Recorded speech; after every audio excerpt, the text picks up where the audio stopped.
La Terra, questo minuscolo frammento di materia immerso in un vuoto sconfinato ed incognito.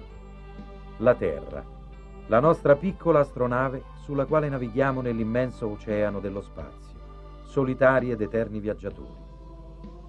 Dal suo delicato e vulnerabile equilibrio dipendono la nostra esistenza e quella di ogni generazione futura. Quando l'Homo erectus apparve sulla Terra, tutto era armonia. Lui stesso, unico predatore dotato di libero arbitrio, ne era parte integrante ed essenziale. Anche lui, con la sua lotta per la sopravvivenza, contribuiva all'euritmia naturale per la selezione e la conservazione di ogni specie. Come ogni altro animale, prendeva i frutti che la terra spontaneamente gli offriva, o come ogni carnivoro catturava la preda, sempre nel rispetto delle leggi della natura, dalla quale era stato generato e della quale faceva parte. Questa era l'armonia naturale del prodigioso equilibrio che la natura stessa aveva stabilito, l'equilibrio biologico. Ma ad un certo punto l'uomo, con il suo libero arbitrio, superò il suo istinto e non cacciò più come ogni altro animale solo per sopravvivere. In lui si era manifestata un'altra necessità, la necessità del possesso. E l'uomo divenne pastore, padrone di altri animali.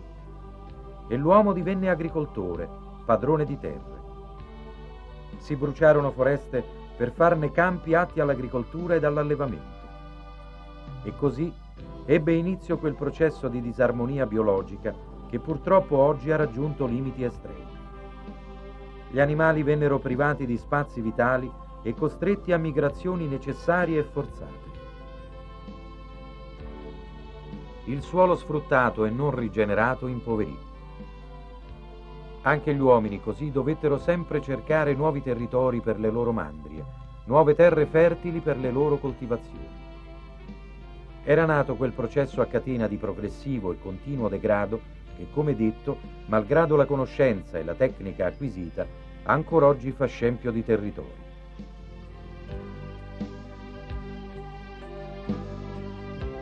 Le vestigia in rovina di antiche civiltà scomparse talvolta sono il simbolo di queste distruzioni. Analizzando la storia dello sviluppo delle civiltà, Marx disse: la civilizzazione, se non è controllata e guidata coscientemente e con criterio, lascia dietro di sé il deserto.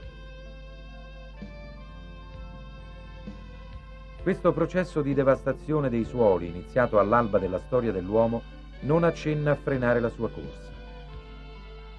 L'umanità seguita a ripetere gli stessi errori degli antichi, moltiplicati a dismisura a causa dell'esplosione demografica umana.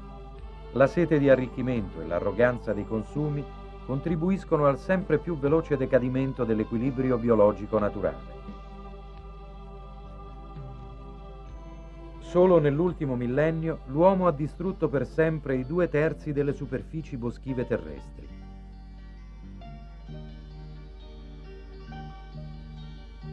La perfezione degli strumenti di produzione ha enormemente ampliato le possibilità umane di modificare la natura.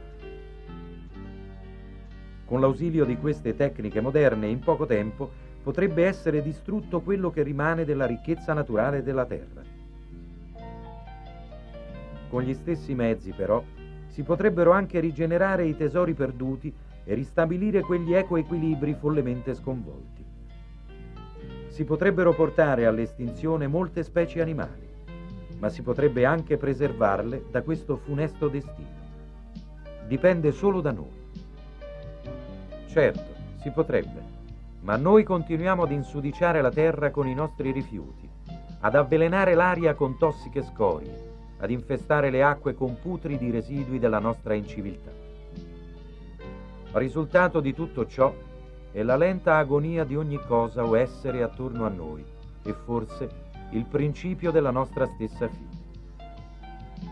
Da un calcolo fatto recentemente, per esempio, le acque stagnanti o semistagnanti terrestri per un 10% del totale sono più o meno inquinate.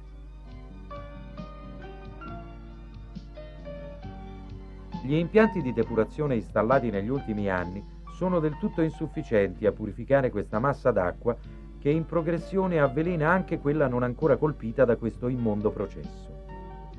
Si calcola infatti che per ogni litro di acqua depurata ce ne siano in circolazione milioni non depurati, che quando vengono a contatto con il liquido ancora puro, anche se diluito secondo la quantità, creano uno squilibrio ecologico inarrestabile. La stessa agricoltura, con i suoi fertilizzanti chimici non degradabili e benefici, contribuisce a questo continuo scempio.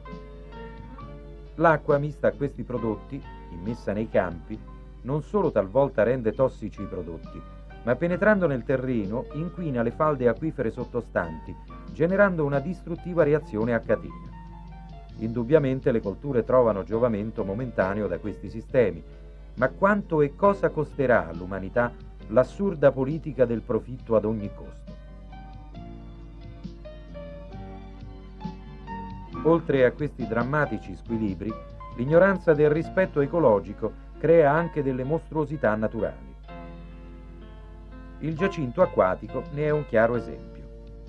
Questa pianta fu importata dall'America del Sud a scopo decorativo in altri paesi dal clima tropicale. Le sue verdi e resistenti foglie furono da principio un ricercato abbellimento per stagni e corsi d'acqua. In breve tempo la pianta riempì quasi ogni fiume e bacino dell'Indonesia, delle Filippine, dell'Australia, dell'Indocina, dell'India e di Ceylon. Negli Stati Uniti il giacinto invase molti corsi d'acqua della fascia tropicale, rendendo difficoltosa la navigazione persino sul Mississippi. Appunto negli Stati Uniti il giacinto acquatico è chiamato l'erba da milioni di dollari, riferendosi alle enormi cifre spese per combattere la sua proliferazione. Una proliferazione ancora oggi non vinta. Dal 1952, anno in cui per la prima volta apparve in maniera drammatica, il giacinto d'acqua sta invadendo anche le zone tropicali dell'Africa. A causa di ciò, su alcuni affluenti del fiume Congo, la navigazione è divenuta impossibile. Dal 1959 la pianta ha occupato anche il bacino del Nilo, soffocando quasi ogni altra specie vegetale, ostacolando la navigazione ed annientando quasi completamente la riproduzione ittica. Questi assurdi, innescati dall'incosciente noncuranza delle norme che regolano l'ecoequilibrio, non ha però creato solo anomalie vegetali, ma anche animali. Quando in America del Nord cominciò la massiccia coltivazione di patate, le piantagioni di questo tubero si estesero fino alle distese delle solanacee, che si trovavano nel bacino del fiume Colorado, territorio di un vorace coleottero, il coleottero tigrado. L'insetto allora cambiò dimora e si stabilì sulle piantagioni di patate. Però i predatori ed i nemici dell'insetto, che nelle distese di solanacee selvatiche regolavano la sua proliferazione, non lo seguirono, così il coleottero ebbe un'esplosione demografica immediata. Sicuramente un'attenta analisi avrebbe potuto prevedere questo flagello, poiché era logico che le patate sarebbero state attaccate da un parassita di queste. Ma purtroppo tutto ciò non fu fatto e la minuscola tigre del Colorado passò ai territori confinanti. Invase il Kansas, il Nebraska, il Missouri ed ogni altro territorio dove erano questo tipo di piantagioni. Il suo esodo era segnato da devastazioni ed il suo andare era irrefrenabile. Giunse fino alla costa dell'Atlantico e lì, forse su qualche nave carica di derrate alimentari, attraversò l'oceano ed arrivò in Europa, dove questo vorace animale era sconosciuto. Tra il 1922 e il 1935 invase ogni piantagione di patate in Francia. Con la Seconda Guerra Mondiale, anche qui, al seguito di qualche carico alimentare infestato, raggiunse ed occupò gli altri stati europei. La piccola tigre del Colorado aveva vinto la sua battaglia complice l'incuria dell'uomo. Tutto fu inutile contro la sua fame genetica. Un infinitesimale errore dovuto a noncuranza dell'equilibrio ecologico aveva procurato una spaventosa sciagura. Come accennato, a tutt'oggi poco si è potuto contro questa invasione e talvolta i rimedi si sono dimostrati peggiori del problema. Un'altra catastrofe naturale dovuta alle stesse cause sono stati i conigli selvatici. Nel 1859, 24 di questi animali provenienti dall'Inghilterra furono liberati nel sud dell'Australia, presso la cittadina di Geelong. Ma questi innocui animaletti non trovarono nel nuovo continente nemici naturali, e la loro moltiplicazione esplose fulminea. Già nel 1949 i conigli selvatici avevano invaso più dei 2/3 del continente e l'erba nei campi non faceva in tempo a crescere che era divorata e senza foraggio gli animali dei pascoli perivano. Solo nel Nuovo Galles del Sud, dove il numero dei capi ovini era di 15 milioni, nel 1951 scese a 7 milioni. Mangiando ogni vegetale a sua portata, il piccolo animale si dimostrò una vera catastrofe ecologica e quelle che un tempo erano state fertili praterie si trasformarono in lande sterili e devastate. A quel punto fu iniziata una campagna di informazione per la lotta al coniglio selvatico. Fu tentata l'importazione nel continente di un suo predatore naturale, la volpe. Ma anche questa si moltiplicò rapidamente e, malgrado la sua fama, non si dimostrò un efficace rimedio dal momento che, pur non disdegnando i conigli, preferiva per i suoi pasti altri animali del luogo, come i marsupiali, che a causa sua si sono estinti in molte specie. Per arginare questa follia naturale e preservare da questa catastrofe almeno la parte occidentale ancora non invasa, fu costruita una prima recinzione metallica che attraversava tutto il continente per 2150 chilometri, da Port Hedland a Hopetown. Successivamente furono costruite altre barriere fino ad arrivare ad una lunghezza complessiva di 11.000 chilometri, ma anche questo enorme impedimento non frenò l'invasione. A nulla valsero le cacce spietate, l'uso di esche velenose e perfino di gas asfissianti che distrussero molte altre specie animali. Il coniglio continuava a proliferare e a distruggere, ma alla fine il problema fu risolto iniettando in alcuni animali i germi di una contagiosa malattia, la mixomatosi. I conigli morirono a milioni, ma l'errore era costato all'Australia la distruzione di innumerevoli ettari di pascolo ed aveva messo in pericolo la stessa economia nazionale basata sull'allevamento.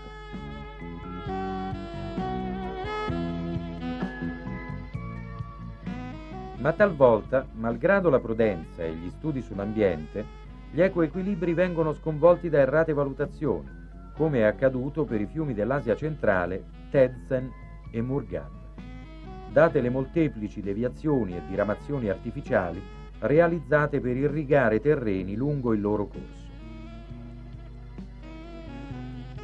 A causa di ciò, in alcuni tratti i fiumi sono scomparsi e quelle terre un tempo fertili e ricoperte di vegetazione subiscono ora un continuo processo di desertificazione.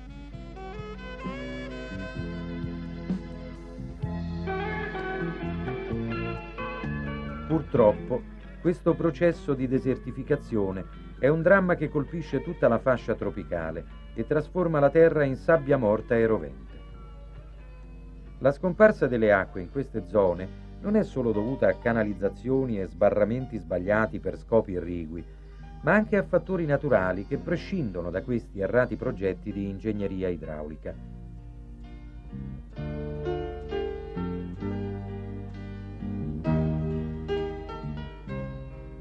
Però questi fattori naturali vengono in parte accentuati dall'inquinamento atmosferico e dal criminale e selvaggio disboscamento di territori, che sono causa della modificazione del clima terrestre, con conseguente aumento della temperatura e la scomparsa di precipitazioni in zone anche lontane da dove si è verificato lo scempio dell'ecoequilibrio. Così forse anche quelle poche oasi che hanno resistito presto saranno divorate dalla sabbia. Come detto, l'irrigazione per l'incremento dell'agricoltura è causa di squilibri nell'ecosistema che provocano fenomeni dannosi a catena, come fu fra i tanti la costruzione della diga di Karakum. Questo sbarramento artificiale portò acque in zone che ne erano povere e le coltivazioni crebbero rigogliose, ma purtroppo quest'acqua non diede vita solo alle piante volute, ma anche ad altri tipi che in quel particolare habitat trovarono ambiente adatto ad una loro innaturale proliferazione. Erbe resistenti di ogni genere invasero i bacini idrici e le canalizzazioni del loro accumulo ostacolarono il defluire delle acque, creando paludi ed acquitrini stagnanti. La disinfestazione meccanica non diede risultati apprezzabili ed allora si pensò di immettere nell'ambiente un divoratore di vegetali acquatici. Il bianco armur, un singolare pesce dell'estremo oriente, rispondeva perfettamente allo scopo. Era molto resistente e mangiava enormi quantità di erbe, ma purtroppo anche questo animale, come le volpi australiane, si dimostrò efficace da un lato, ma dannoso per un altro. Il favorevole habitat, privo di predatori e l'abbondanza di cibo, lo fecero proliferare in maniera abnorme e così, mentre distruggeva le dannose erbe, uccideva anche ogni specie ittica locale. Indubbiamente il bianco armur lavorava bene. Quei corsi d'acqua trasformati in acquitrini invasi da vegetali, in breve tempo tornarono ad essere fluidi e privi di vegetazione. Ma ormai il bianco armur era rimasto quasi l'unico abitante di quelle acque, un tempo ricche di specie ittiche. Si poteva prevedere tutto questo? Forse sì, se si fossero più attentamente considerate le caratteristiche fisiche dell'animale immesso in un ambiente a lui improprio, ma nel contempo molto favorevole.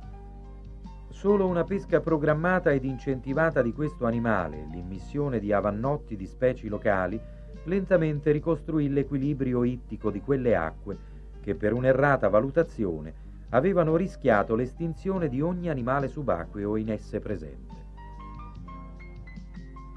Come abbiamo visto, la disattenzione e la negligenza nel rispetto degli equilibri può portare a dannose rivoluzioni per l'uomo e per l'ambiente.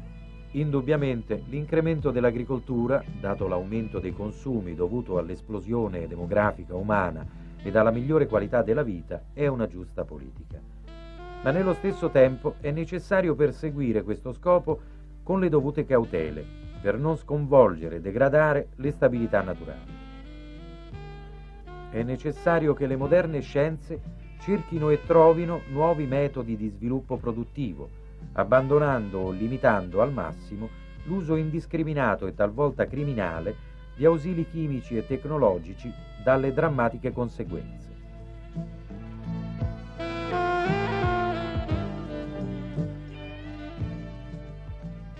Se tutto questo non si farà entro breve tempo, molti fertili territori si trasformeranno in sterili deserti. Negativo allarmismo? No, solo enunciazione di effetti scientificamente annunciati. Come in precedenza accennato, un altro dei risultati di queste politiche, tendenti al profitto indiscriminato ai danni dell'ambiente, sarà l'innalzamento della temperatura del pianeta con il conseguente scioglimento dei ghiacci polari. Una catastrofe ecologica dalle incalcolabili ed imprevedibili conseguenze per tutta l'umanità. Terre anche lontane dal mare si trasformeranno in zone paludose ed improduttive. Fiumi e corsi d'acqua regolati da equilibri naturali strariperanno, travolgendo nel loro anomalo accrescimento quelle foreste che sono oggi il polmone della terra. Fertili territori muteranno la loro natura, innescando sconosciuti ed impensabili mutamenti genetici nella flora e nella fauna e forse nell'uomo, dando origine a mostruosità di ambiente e di vita. Tutto questo dipende da noi, sia nella buona o nella cattiva sorte voluta. L'equilibrio biologico naturale è il prodigioso scudo che ci protegge dall'estinzione. Un equilibrio vulnerabile e delicato. Non distruggiamolo con la nostra insolenza e presunzione. Sarebbe la fine della nostra minuscola astronave sulla quale navighiamo nell'immenso oceano dello spazio. La fine poiché in questo viaggio siamo soli, disperatamente soli.